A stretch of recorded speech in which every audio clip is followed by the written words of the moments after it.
पृथ्वी शांति, आप शांति, वनस्पति शांति, औषध शांति, अंतरिक्ष शांति, शांत देव शांति।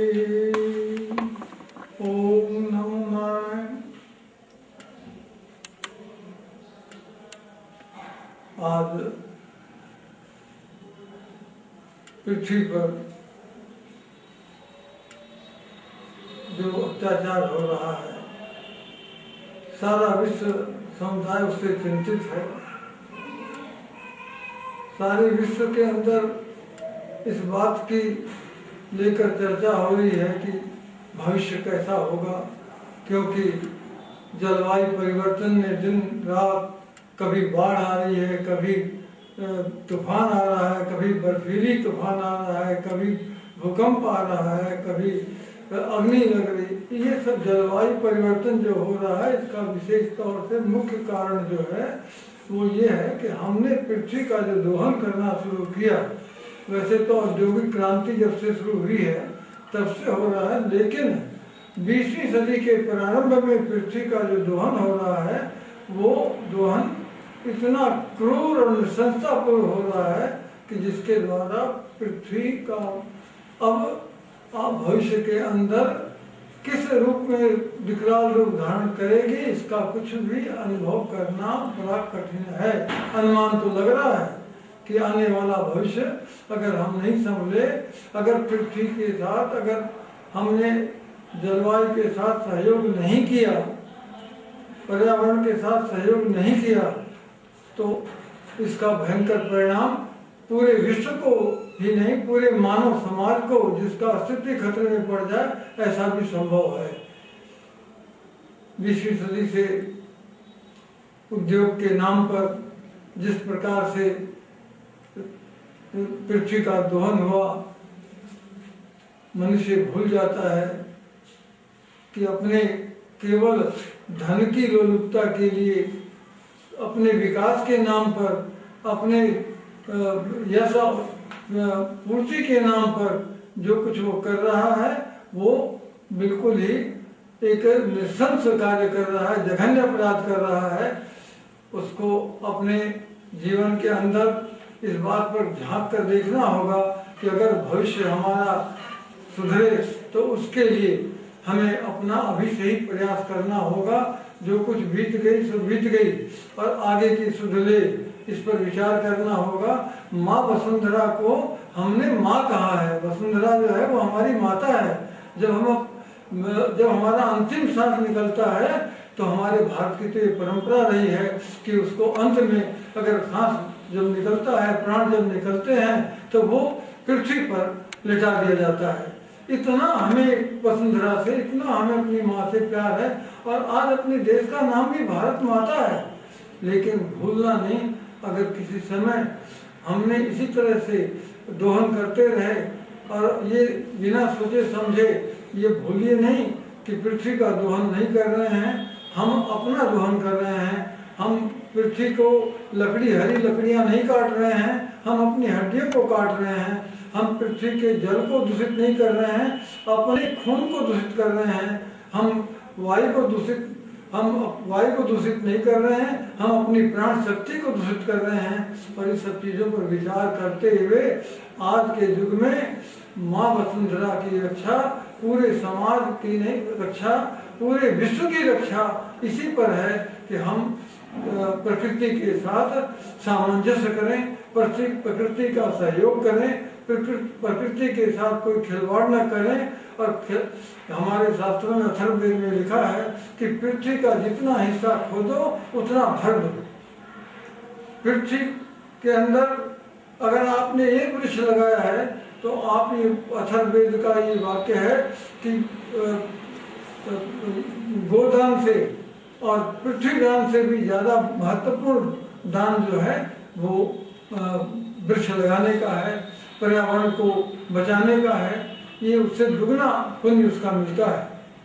इसी प्रकार आज आप देख रहे हैं जगह जगह मर्यादाएं टूट गई हैं, विलासता का बोलबाला हो रहा है और उस विलासता के चक्कर में, उस धन के चक्कर में, उस लोलुपता के चक्कर में, उद्योग को बढ़ाने के चक्कर में पर्यावरण जो है वो बिल्कुल हम भूल चुके हैं। पर्यावरण पर हमारा कोई ध्यान नहीं है और यही कारण है कि नाना प्रकार की बीमारियां फैल रही हैं, बैक्टीरिया फैल रही है, नए प्रतिवर्ष नए बीमारियां उत्पन्न हो रही हैं, नई बीमारियां आ रही हैं जिसका कोई इलाज नहीं है। रोज सुनने में कभी आया नहीं था, ऐसी हेपेटाइटिस बी वगैरह क्या सी, इतनी नई बीमारियां आ रही हैं जो वैज्ञानिक भी बड़े ही यानी दुविधा में पड़े हैं कि कौन सा इलाज किया जाए। तो इसलिए सभी समाज को, चाहे वो विश्व का कोई भी हो, कहीं भी हो, कैसी भी अवस्था में हो, अपने तन मन धन से विश्व के पर्यावरण का बचाव करना ये हमारा परम कर्तव्य है। इसके साथ में दो शब्द और कहना चाहूँगा कि आज जो ये भ्रूण हत्या हो रही है इसके ऊपर काफ़ी विचार करना चाहिए। इससे लिंगानुपात दिन पर दिन गिरता जा रहा है। अरे नारी की पूजा तो हमारे यहाँ मनुस्मृति में भी लिखा है, ये तो नारयन्तु पूजयन्ते रमन्ते ततो देवता। और उसी नारी की हत्या हम कोख में कर देते हैं। आपको एक बात याद दिलाना चाहता हूँ कि अमेरिका में जिस डॉक्टर ने हजारों ऑपरेशन किए भ्रूण हत्या के, एक बार उसके मन में आई कि भ्रूण हत्या की फिल्म बनाई जाए, तो उसने एक साइलेंट मूवी बनाई अपनी हेल्पर की सहायता से। और जब उसने उस मूवी को देखा तो वो इतना दुखी हुआ, इतना परटर्ब हुआ, इतना परेशान हुआ कि उसने अपनी क्लिनिक बंद करके सदा के लिए वो इस काम से छुटकारा लेके चला गया। क्योंकि उसके अंदर उसने देखा कि जब हम औजार उठाते हैं तो उस कोख के अंदर पलने वाला बच्चा जो 4 हफ्ते का 6 हफ्ते का है, उसको पहले ही पता लग जाता है कि ये मुझे मारेंगे। तो ऐसी स्थिति में ये पाराशर जी ने लिखा है, भगवान पाराशर ने, कि ब्रह्म हत्या से भी दुगना पाप भ्रूण हत्या का लगता है। तो आप सबसे निवेदन है, पूरे देशवासियों से ही नहीं, पूरे विश्व के समुदाय से, कि ऐसी जघन्य हत्या हम न करें और साथ में पर्यावरण का बचाव करें। और इससे क्या है कि आने वाला भविष्य, हमारी संतान हमें कभी ऐसा न कहे कि हमारे बुजुर्गों ने क्या किया कि सारी संतान अपंग हो या बचे ही नहीं, मानवता का अस्तित्व, मानवीय मूल्य जो है वही खत्म हो जाए। इसलिए इसको ध्यान में रखकर हमें पर्यावरण का बहुत ही विचार करना चाहिए। ओम नमो नारायण। आज के इस युग के अंदर अहिंसा परमो धर्म है, इसका नारा तो सभी देते हैं, लेकिन अहिंसा को कितना लोग अपनाते हैं इसके बारे में शायद आप स्वयं अपने से ज्यादा अच्छी तरह जानते हैं। यूं तो सभी धर्म अहिंसा, पर्यावरण, इस पर काफी जोर देते हैं कि इनकी सुरक्षा करी जाए, और विशेष तौर पे हिंदू धर्म में तो 33 करोड़ देवी देवताओं को इसलिए बनाया गया है कि हर देवता एक एक वृक्ष को, एक एक पशु पक्षी को, एक एक चीज को डिनोट करता है। यहां पर मैं ये भी कहना चाहूंगा कि जहां धर्म के अंदर पर्यावरण की सुरक्षा के लिए जितनी सारी बातें बताई गई हैं, उसमें से खाली हम एक बात का भी अगर पालन कर लें कि हमें वृक्षों को नहीं काटना है, हमें पशुओं को नहीं मारना है, हमें जल को दूषित होने से बचाना है, तो भी आप ये समझ लीजिए कि मनुष्य का अस्तित्व लंबे समय तक और अच्छे ढंग से टिका रहेगा। प्रस्तुत वीडियो के अंदर मानवतावादी, उदारवादी जितनी भी संस्थाएं हैं, जैसे PETA, the human size, the एक क्लीन अपील, इसी प्रकार से क्या कहते हैं CAF.org, इसी प्रकार से आपका भारत की क्या कहते हैं संस्था है जिसका नाम है stop cruelty against animal, Shrimati Maneka Gandhi की बहुत बड़ी संस्था है। इन सब चीजों को लेकर इन्होंने इसके अंदर समावेश करा है, इसके बारे में वीडियोग्राफी करी है, पब्लिक को सजग करने के लिए इन्होंने एक से काम अच्छे से अच्छे करे हैं, जिसको मैं आपके समक्ष इन वीडियो के द्वारा रख रहा हूँ केवल अवेयरनेस के लिए। ये संस्था गणपतराय लुहारी वाला चैरिटी ट्रस्ट की तरफ से ये आपके सामने पेश करी जा रही है। इस वीडियो के अंदर जानवरों के प्रति क्रूरल्टी, इसी प्रकार से आपका कहते हैं वृद्धों की, असहायों की सहायता करना, भूखमरी, अन्न का एक एक दाना कीमती है, इसके लिए क्या कहते हैं हमें बच्चों से लेकर सबों को ध्यान देना चाहिए। हमें कहते हैं जल, वायु, पृथ्वी, अग्नि, आपका ग्लोबल वार्मिंग, इसी के साथ साथ आपका हर तरह के अर्थ एनवायरमेंट्स को लेकर हमें बचाने का सशक्त प्रयास करना चाहिए। खाली एक पॉलिथीन के पीछे पड़े रहना, खाली एक चीज के पीछे पड़े रहना, उससे कोई अर्थ एनवायरमेंट दूर नहीं होगा। अर्थ एनवायरमेंट के लिए हमें सब चीजों को एक साथ लेके चलना है। सबसे पहले हमारे मन के अंदर ये बातें जमानी पड़ेंगी, वो भी स्मॉल बच्चों से लेकर, कि हमें जानवरों के प्रति दया रखनी है, उनसे बनी हुई कोई भी चीजें नहीं खरीदनी है। दूसरी, हमें पानी को बचा के चलना है, गंदे पानी को और ज्यादा कहते हैं खराब न करते, बल्कि उसको साफ रखने का प्रयत्न या उस जगह को साफ रखने का प्रयत्न करना है। हमें वृक्षों को काटने से बचाना है, बचाने का काटने से तो बचाना ही है, साथ में उसके एवरेज में इतने ज्यादा वृक्ष लगाने हैं कि वापिस से ग्लोबल वार्मिंग का कहीं से भी भय ना फैले। मैं इसी वीडियो के तहत मैं ये भी आप लोगों से हाथ जोड़ के निवेदन करना चाहता हूं कि इस वीडियो को आप घर घर तक, आप क्या कहते हैं स्कूल तक, ऑफिस तक, कार्यालयों तक इसको आप दिखाएं, उनको समझाएं कि नहीं, हमें क्या कहते हैं अर्थ एनवायरनमेंट को बचाने के लिए कैसे कैसे विकल्प ढूंढने हैं, कैसे कैसे क्या करने हैं। ये भी मैं मानता हूँ इस वीडियो में कुछ दृश्य ऐसे हैं जो आपके हृदय को, मस्तिष्क को झकझोर देंगे, लेकिन मेरी भावना ये है कि ये मस्तिष्क को झकझोरने वाले जो विषय हैं, ये जब भी आपको फायदा पहुंचाएंगे, जब भी अपील इस बात की होगी, जब भी उन संस्थाओं का कार्य सफल होगा, उद्देश्य सफल होगा, चाहे वो पेटा हो, चाहे जो भी कुछ कंपनी, जो भी संस्था है, ताकि आप इसको अपनाएं। You do adopt. मैं तो ये कहूँगा, इस चीज को स्वयं अपनाइए, दूसरों को प्रेरित करिए और पृथ्वी के पर्यावरण को सुरक्षित बनाते हुए हमारे मानव के अस्तित्व को सुरक्षित बनाइए। इसके साथ अनेक विकराल रूपों में सामने आ रही है। मानव जाति के इतिहास में इस प्रकार के अस्तित्व का संकट पहले कभी नहीं आया। जो हम प्रगति और विकास होता जा रहा है, पर्यावरण प्रदूषित होता जा रहा है, तत्कालीन लाभों के लालच में मानव ने स्वयं अपने भविष्य को दीर्घकालीन संकट में डाल दिया है। बढ़ती आबादी, असंतुलित जीव जंतु, वृक्षों का उपयोग, प्रगति, अनियंत्रित औद्योगिकरण और शहरीकरण ने अपनी आकर्षक प्रगति के चकाचौंध के साथ ही जल, वायु और पृथ्वी और प्राकृतिक संपदाओं को व्यापक रूप से प्रदूषित किया है।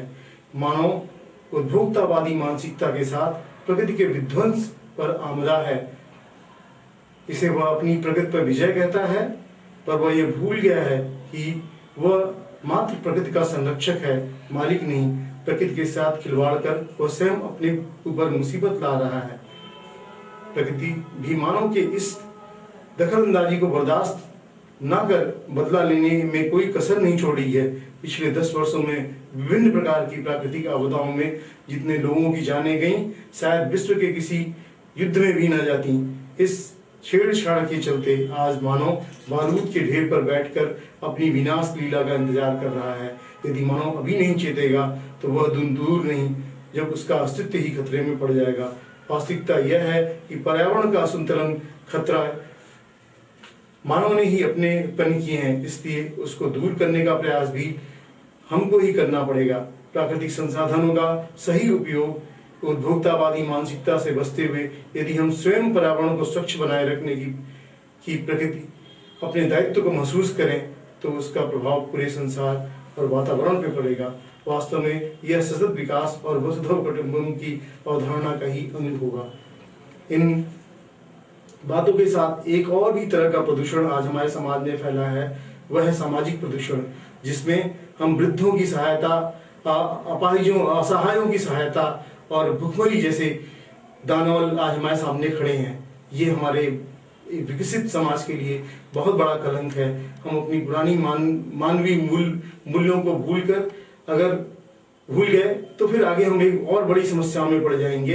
प्राकृतिक के साथ साथ हम मानव के लिए भी एक बड़े विषय में गणपत राय लोहारी वाला चैरिटी ट्रस्ट के द्वारा उठाए गए कदमों की मैं बहुत सराहना करता हूँ कि आगे इस तरह के प्रचार प्रसार माध्यम से लोगों तक बातें पहुंचे, उनके दिल तक वो सारी चीजें पहुंचे जो हम पहुंचाना चाहते हैं, और समाज को विकसित सही मायने में कर पाएंगे। नहीं तो समाज और प्राकृतिक दोनों ही विकृत हो जाएंगी और हमारा जीना, मानव का अस्तित्व इस समाज में बहुत ही संकट में पड़ जाएगा। इन बातों के साथ हम इस ट्रस्ट के इस महान कार्य को बहुत सराहना करते हैं और तहे दिल से आप सबसे भी अनुरोध करते हैं कि आप इस महान कार्य में सभी अपना प्रॉपर सहयोग करें और इस मिशन को आगे बढ़ाएं। इसमें ये भी बताया जा रहा है कि हमें वृद्धों की सहायता कैसे करनी चाहिए। हमारे बड़े बुजुर्ग, शहर का कोई वृद्ध वगैरह जो भी है, कम से कम हम अपने घर के अंदर तो कम से कम वृद्धों को खुश रखना सीखें। ये भी कल तक जवान थे, आज ये उम्र के हिसाब से वृद्ध हो गए, लेकिन इनका दिमाग वृद्ध नहीं हुआ है। वो अपने आप को बड़ा तन्हा महसूस करते हैं, अकेला महसूस करते हैं। हमें उनको खुशियां देनी चाहिए, हमें उनकी क्या कहते हैं वैल्यू समझनी चाहिए, उनके तजुर्बे को अपने अंदर लेना चाहिए। कहीं से भी उनको अकेला नहीं छोड़ना चाहिए।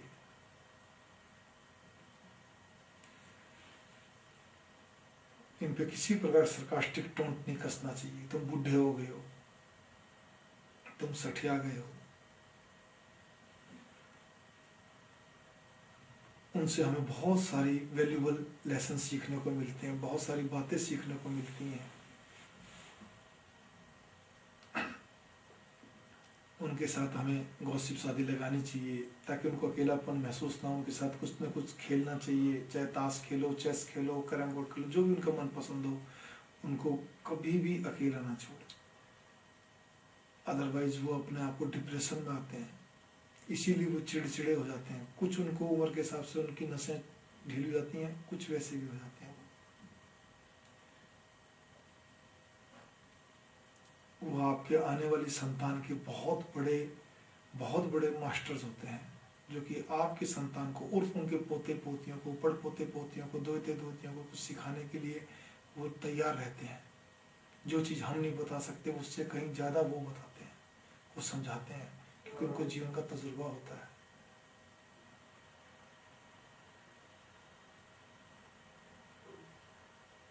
वो हमारे इस बढ़ते हुए आधुनिकीकरण के चक्कर में वो नेग्लेक्ट होने लगते हैं। अगर हमें भगवान से डर लगता है तो हमें सबसे पहले हमें इन वृद्धों की सेवा करनी चाहिए, इनको खुश रखने का प्रयत्न करना चाहिए। वो आपके आने वाली पीढ़ी के द्योतक हैं। ये मत भूलिए कि आप भी आने वाले समय बूढ़े होंगे, आपके बच्चे, आपके पोते पोती भी आपके साथ वैसा ही व्यवहार करेंगे जैसा आपने अपने वृद्धों के साथ करा। वृद्ध कभी भी बर्डन नहीं होता, कभी बोझ नहीं होता है। वे हमेशा इज्जत के लिए, उनको इज्जत के लिए वो रहते हैं। उनको इज्जत देनी चाहिए।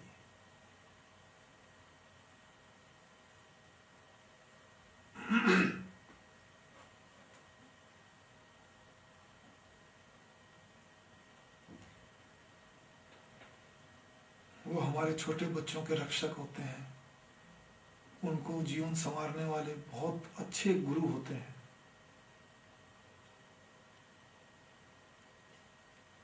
उनके साथ हमेशा प्यार पूर्वक व्यवहार करना चाहिए, उनकी इज्जत रखनी चाहिए, उनको मान सम्मान पूरा देना चाहिए, उनको खुश रखने के लिए जो भरसक प्रयत्न करना चाहिए, उन पे किसी प्रकार का टोंट न कसें, उनके घूमने फिरने का, उनके मनोरंजन का ध्यान रखना चाहिए। हमें अपने मनोरंजन में कटौती करनी चाहिए, लेकिन अपना प्यार स्नेह उनको हमेशा एक्सप्रेस करते रहना चाहिए, उनको जताते रहना चाहिए, जिससे उनको भी लगे कि मेरे बच्चे हैं, ये मुझे कितना चाहते हैं।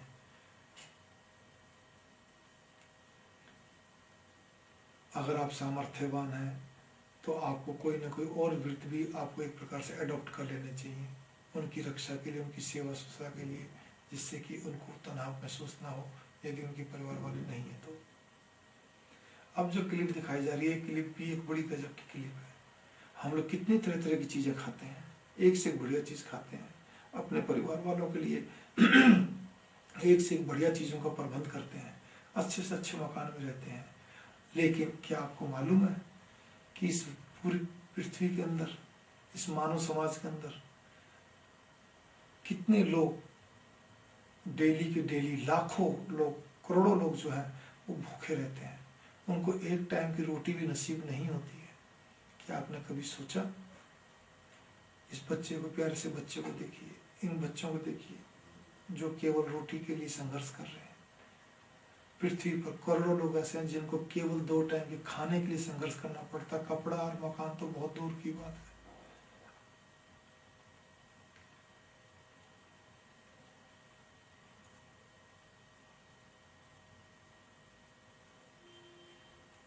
हर 3.6 सेकंड में एक पर्सन, क्या कहते हैं, एक व्यक्ति भूख का शिकार होता है। कुल मिलाकर 3.5 सेकंड में प्रति एक व्यक्ति भूख का शिकार होकर मर जाता है। ये देखिए आप, माँ कैसे छोड़ दे अपने बच्चे को, ये भूखमरी का शिकार है। इसका शरीर बता रहा है, जहां पर गिद्ध, जहां पर हम जाना पसंद नहीं करते, दूर तक बदबू आते, वहां पे वो उसमें भी कोई चीज लेने की कोशिश कर रहा है। ये देखिए क्या हाल हो गया है। ये वो लोग हैं जिनको कुछ भी नहीं मिलता, extreme poverty and hunger, extreme, मतलब जिसकी कोई सीमा नहीं, भूख की, भूखमरी की, गरीबी की कोई सीमा नहीं, जहां पे कुछ भी नहीं है। वो बड़ी मुश्किल से अपने आप को कहीं छिपाते रहते हैं, किसी न किसी तरह से अपने आप को चलते रहते हैं, जीवन जीने की आशा में।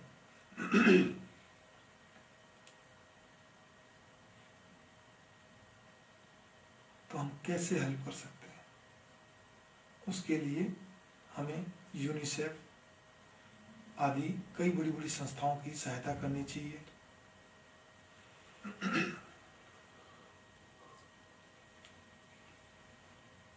जो कि बच्चों के लिए, मनुष्य की तो बात ही छोड़िए, एक पेड़ पौधा, एक तिनका भी नहीं रहेगा। पानी बिन सब सून, पानी एक वाटर पोल्यूशन इतना बड़ा प्रदूषण हो चुका है कि जिसकी कोई सीमा नहीं है।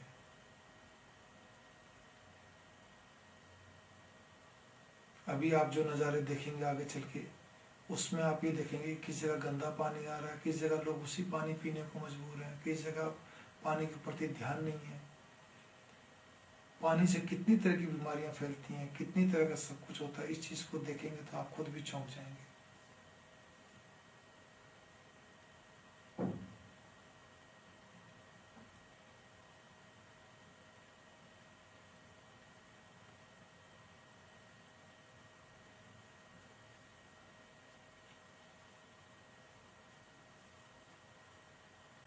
भारत के अंदर वाटर पोल्यूशन जबरदस्त है।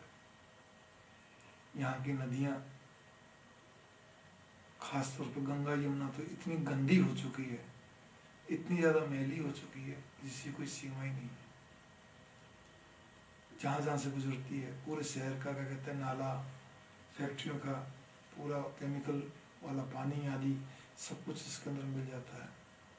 इन नदियों में सब बहा दिए जाते हैं। इन नदियों में सड़े गले जानवर मिल जाते हैं और भी बहुत सारे, इतने सारा बैक्टीरिया पैदा हो गया है कि गंगा ने अपना अस्तित्व भी खो दिया है। सच मायने तो ये है।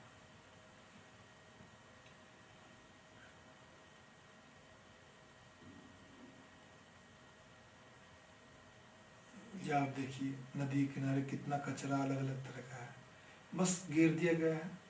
ये समुद्र का सीन देख रहे हैं आप, ये महानगर का सीन है समुद्र का। गिर देगा, अपना भी पानी आएगा, बहा लेगा, ले जाएगा, उसी के अंदर मिलते रहेंगे, चलता रहेगा। ये बॉम्बे का है, मुंबई के समुद्र का सीन है ये।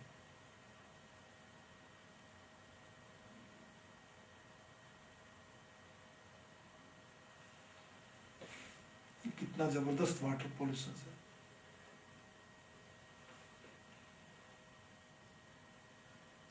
%73 लोगों को साफ पानी नहीं मिलता है पीने को। एक आंकड़े के अनुसार गली मोहल्ले में, पिछवाड़े के साइड देखिए कैसी गंदगी, नहीं कोई सफाई करने वाला, नहीं कुछ नहीं। नदियों किनारे देखिए,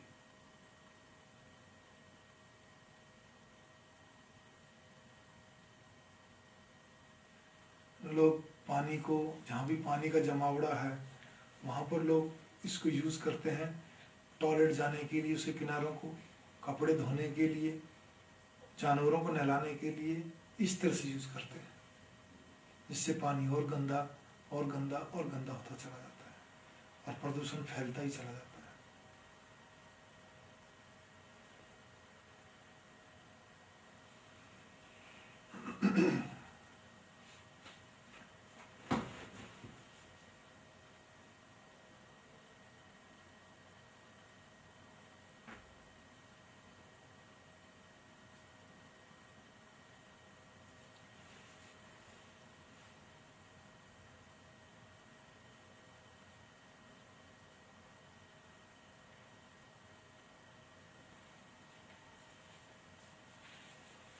हैंडपंप का साफ पानी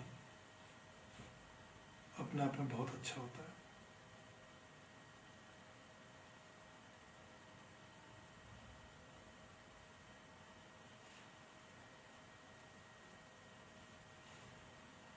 साफ पानी से स्वच्छता मिलती है। अच्छे पानी से, साफ पानी से बहुत तरह की बीमारियों का निवारण होता है। साफ पानी 3 लीटर से 5 लीटर अगर हम प्रतिदिन पिए तो ये समझ लीजिए कि हमारी बहुत सारी बीमारियां तो वैसे ही खत्म हो जाती हैं, उसका निवारण हो जाता है।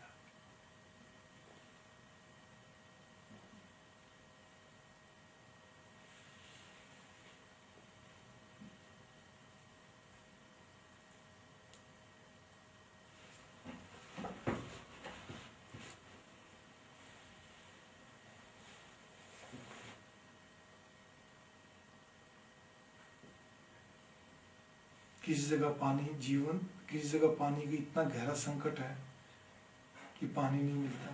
किसी जगह पानी मिलता है तो वहाँ पे इतना ज़्यादा का तो प्रदूषण उस पानी के अंदर, जैसे मलेरिया आदि कई तरह की बीमारियां पैदा हो जाती हैं। यहाँ पर चार्टिंग में दिखाया गया था कि जितनी बीमारी मलेरिया से मरीज हैं उससे कहीं ज़्यादा HIV से हैं और सबसे ज़्यादा कहते हैं पानी से हैं। बहुत तरह के कीटाणु जीवाणु पैदा हो जाते हैं जो शरीर के लिए, मानव के लिए, जानवरों के लिए नुकसानदायक होते हैं। पानी से हर रोज कई लोगों की मौत होती है।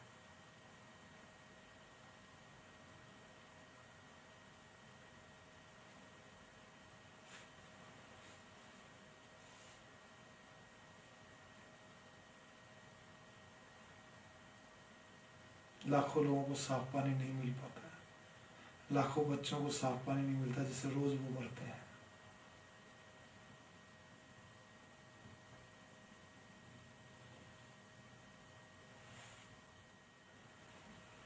क्योंकि कई बार नलका पूरी तरह बंद नहीं होता है तो रात भर में क्या कहते हैं, आप एक कोई बाल्टी डिब्बा बड़ा सा रख दीजिए तो उसमें जो बूंद बूंद करके पानी उसमें टपकता रहेगा और एक पूरी आपकी बाल्टी या जग भर जाता है। पानी जितना पिए, अगर वो खाली आधा हो जाता है तो फिर से वो वेटर आता है आपको बोलने के लिए घर के अंदर भी, तो आप मत यूज करिए ज़्यादा। उससे दोबारा मत लीजिए, क्योंकि उससे ज़्यादा आप नहीं पी रहे तो छोड़ दीजिए। इसी प्रकार से टॉयलेट के अंदर भी नोनस में स्पेशल कोई सॉल्यूशन मिला दीजिए, जिससे कि आपका पानी कम यूज हो और साथ में गंदा भी ना दिखे। जितनी जरूरत हो उतना पानी लीजिए। नल का खुला रखकर बिल्कुल भी कहते हैं आप कोई चीज ना धोएं, बल्कि किसी न किसी बड़े पात्र में रख के आप कोई चीज धोएं, फिर उस पानी को पेड़ पौधों में डाल दें।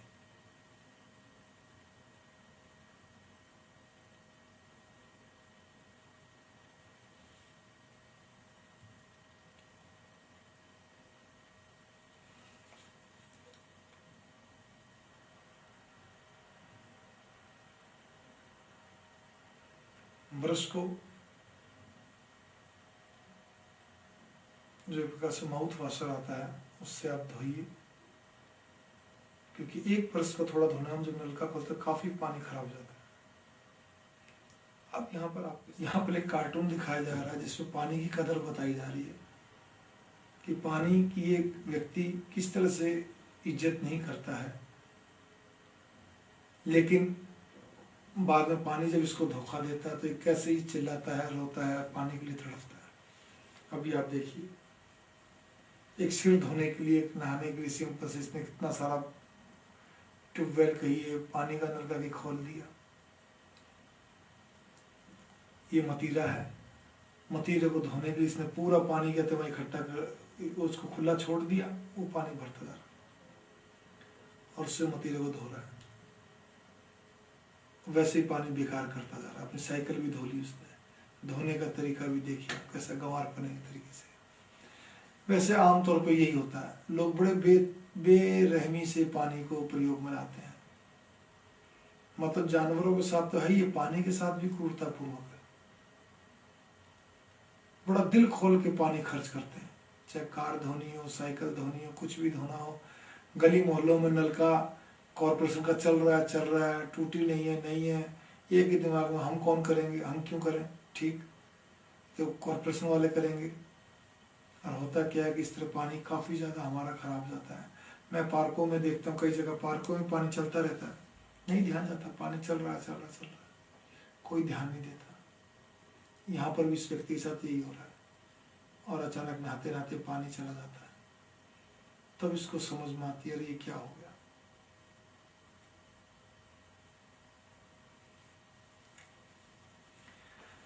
अब इन बाबूजी को पानी की समझ में आई कदर।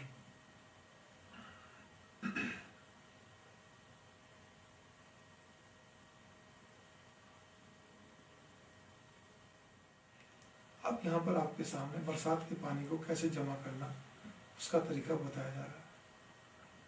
छत के ऊपर जहाँ भी पानी आता है, जहाँ भी, वो पूरे पाइपों को, सब जगह पाइपों को जाल बिछा दीजिए। वो पानी आपके घर के नीचे किसी एक साइड में, जहाँ पे आप बड़े बड़े बैरल रखेंगे, उनमें वो पानी धीरे धीरे, जब भी बरसात होगी तो पानी सारे पाइपों में से होते हुए उसके अंदर आएगा, और वो एक के बाद एक जमा होता चलेगा। उन बैरल में नीचे की तरफ टोटी हो, ये देखिए आप ऊपर देख रहे हैं पाइप लगा हुआ है, और यहाँ वो एक बैरल में आता है, वहां से जो बैरल भेजा तो उससे दूसरे बैरल में आता है, दूसरे बैरल से तीसरे में, चौथे में से चलता जा रहा है।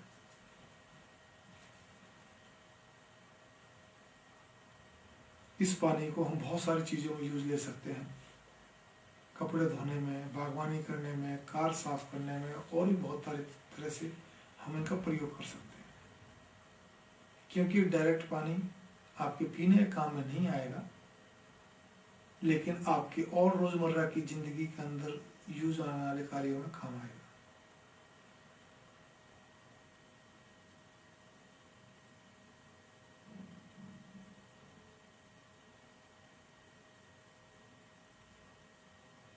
विदेशों में बहुत सारे लोगों ने चीजों करा है, और भारत के अंदर राजस्थान अग्रणी है इन चीजों में, जहां पे कि शुरू से ही पानी को इकट्ठा करने का एक सिस्टम बहुत ही अच्छा था। वहां पर आज भी, अभी भी पानी के लिए, बरसात के पानी को इकट्ठा करने के लिए अंडरग्राउंड टैंक्स हैं, उनके एक अलग से सिस्टम बना हुआ है। हमारे जीवन में बहुत सारे हमें सुख मिलते हैं, लेकिन जब हम उसे काट देते हैं पक्षी परिंदे उड़ जाते हैं, पेड़ खत्म हो जाता है, जंगल खत्म होने लगते हैं और हम कहीं के नहीं रहते। इसी क्लिप के बाद ये हमारी प्रकृति, सूर्य, वादियां कितनी बढ़िया लगती हैं, परंतु हमारे मानवता की अंधाधुंध दौड़ ने हमें कैसा बना दिया है, हमारे स्थानों को कूड़े करकट से भर दिया है।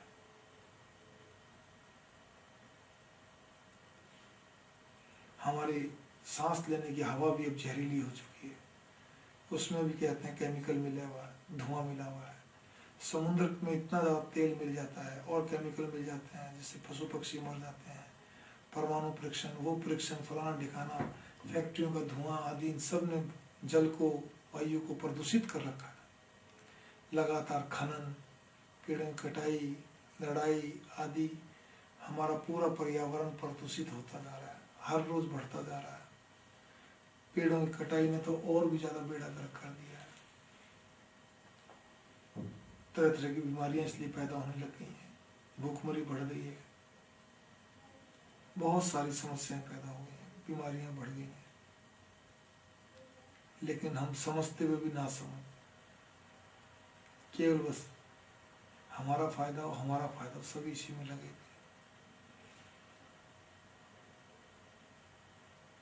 समुद्र हो, नदी हो, किसी को नहीं बख्शा।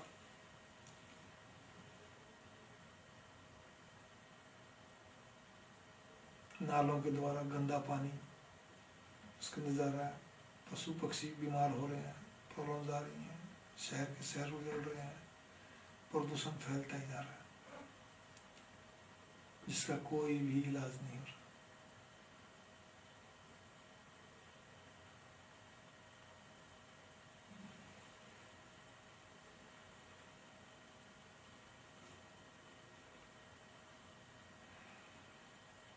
अब समय आ गया है कि हमें कुछ करना चाहिए, हमें इन सब चीजों के बारे में गहराई से सोचना चाहिए।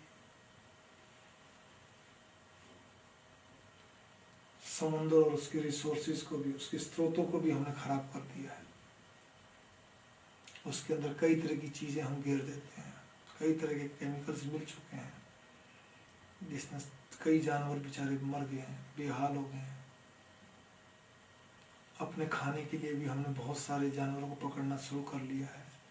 हमारा मांसाहार हमारे दिमाग को भूत की तरह चढ़ गया है। तेल, केमिकल की मिलावट से समुद्र में रहने वाले या उसके सहारे रहने वाले कुछ पक्षियों को, प्रजातियों को बहुत ज्यादा नुकसान हो रहा है। वे तड़फ तड़फ के मर रहे हैं। इन फोटोओं में आपको यही दिखाया जा रहा है कि हमें समुद्र, नदियों को गंदा नहीं करना है। पहले हम पलटें, फिर दूसरे पलटेंगे। एक एक करके जब हम सोचेंगे कि हमें नहीं करना है, ऐसे ऐसे करते 1 से 10, 10 से 100, 100 से 1000, लाख, करोड़ होते चलेंगे। लेकिन जब हम ये सोचेंगे कि हम नहीं करेंगे तो और तो कर रहे हैं, तो फिर कभी भी ठीक नहीं होगा।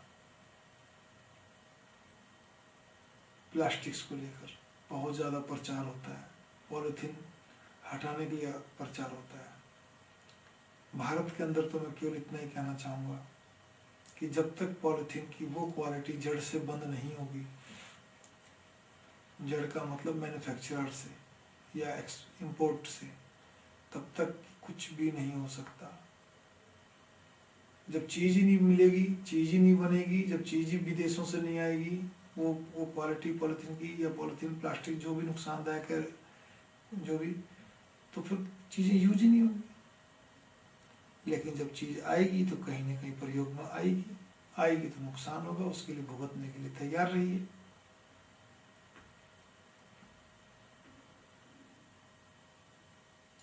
हमारे स्कूलों के अंदर पानी को लेकर हल्का फुल्का बताया जाता है, भारत के स्कूलों में। मेरी यही प्रार्थना है कि स्कूलों में पानी, वन्य प्राणियों के ऊपर, नदियों, समुद्रों, मतलब पूरे पर्यावरण के ऊपर जब तक व्यक्ति पढ़ता रहे, उसका पर्यावरण के ऊपर हर तरह का चैप्टर होना जरूरी है। कम से कम भी 10+2 तक तो, क्योंकि भारत में 10+2 के बाद ही कहीं बच्चा आगे बढ़ता है, किसी न किसी विधा में जाता है। 10+2 तक पर्यावरण के हर पहलू को लिया जाए, हर साल उसमें नई बातें ऐड करते हुए उसके चैप्टर्स को बढ़ाते हुए बताया जाए, ताकि आने वाली पीढ़ी को मालूम पड़े कि पॉल्यूशन क्या चीज़ है, ग्लोबल वार्मिंग क्या चीज़ है, क्रूरल्टी अगेंस्ट एनिमल क्या चीज़ है, आदि आदि, वृद्धों की सहायता कैसे करनी, भुखमरी क्या चीज़ है, अन्न का क्या महत्व है, पेड़ों का क्या महत्व है।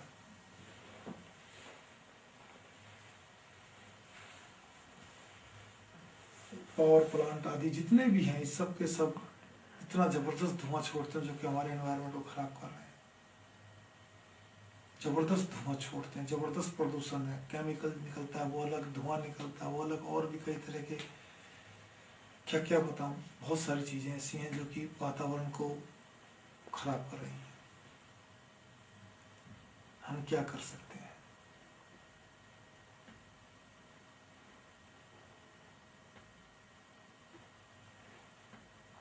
क्योंकि ये सब प्रदूषण हमारी पृथ्वी को खत्म करने में लगी हुई है और करती जा रही है, जिसके रिजल्ट हमें मिल रहे हैं। हमें पृथ्वी को बचाना है। पृथ्वी को बचाने का मतलब उसके पर्यावरण को सुरक्षित रखना है।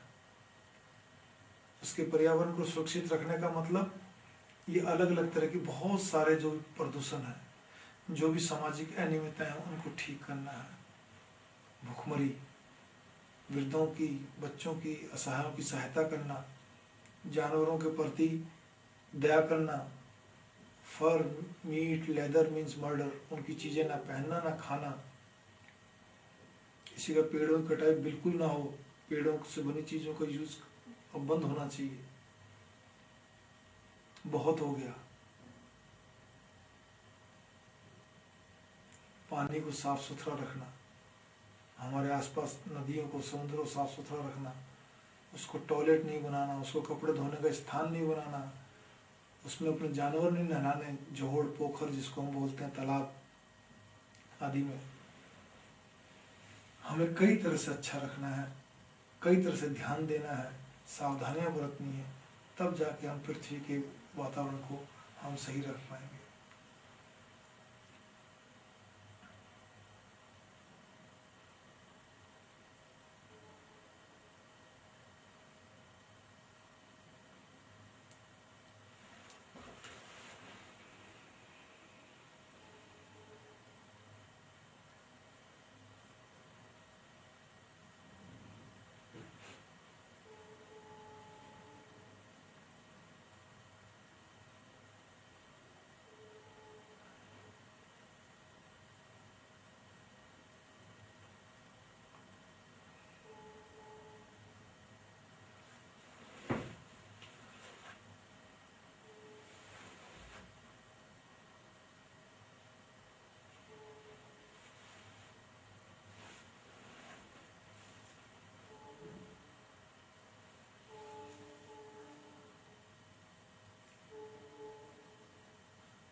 हमारी नदियां बचेंगी तो हम बचेंगे, हमारा पानी साफ रहेगा तो हम स्वस्थ रहेंगे।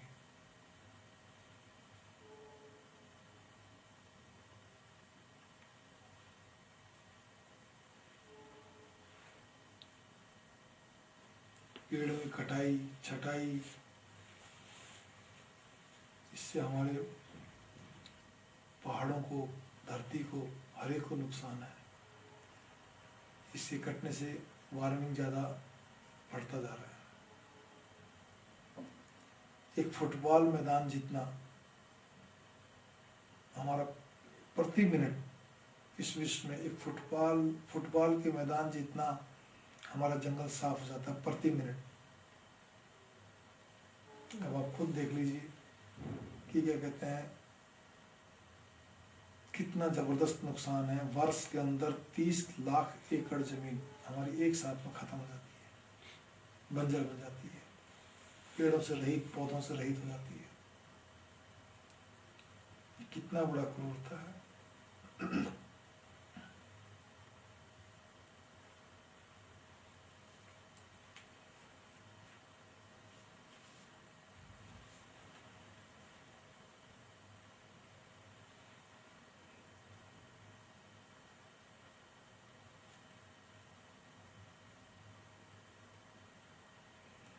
है 25% मेडिसिन जो कि हमें पेड़ पौधों से मिलती है, इनके जंगल के कटने से ख़त्म हो जाती है, क्योंकि बड़े पेड़ों के साथ साथ छोटे पेड़ पौधे तो वैसे ही ख़त्म हो जाते हैं। मुझे इन लकड़ियों को देख के याद आ रही है कि भारत में भी बहुत ज़्यादा लकड़ियों का व्यापार है, जंगल के जंगल कट रहे हैं, क्योंकि यहाँ पर सप्ताह में भी लकड़ियों का हजारों टन लकड़ियों का डेली का प्रयोग है।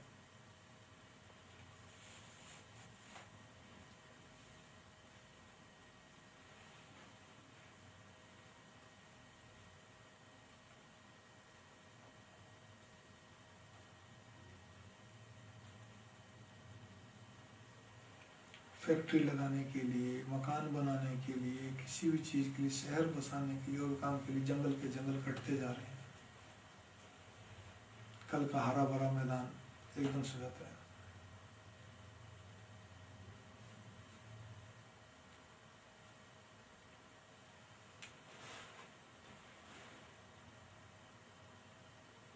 ये सीन में देखिए पहाड़ कितना हरा भरा था, आधा काट दिया, अभी आधा और साफ हो जाएगा।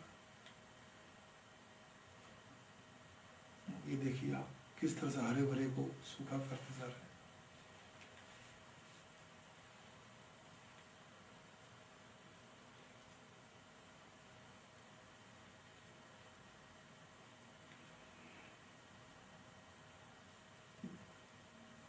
जिससे ग्लोबल वार्मिंग फैलता जा रहा है, बढ़ता जा रहा है।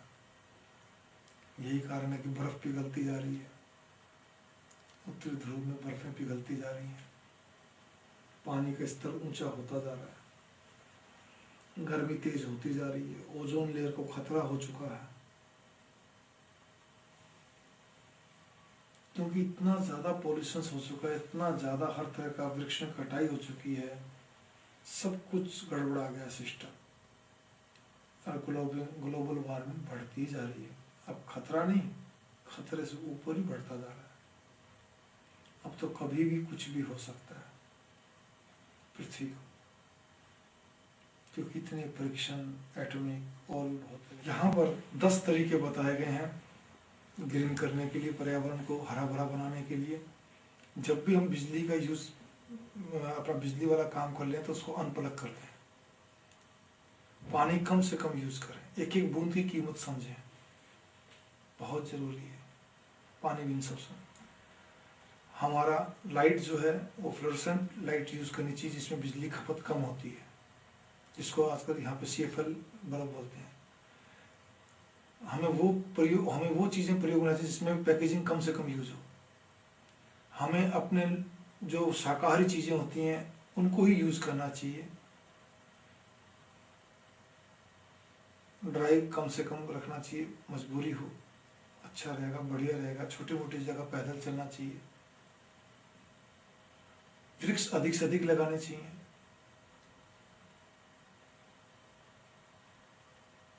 जो चीज़ें रिसाइकल होती हैं उन चीज़ों का अधिक से अधिक यूज करना चाहिए।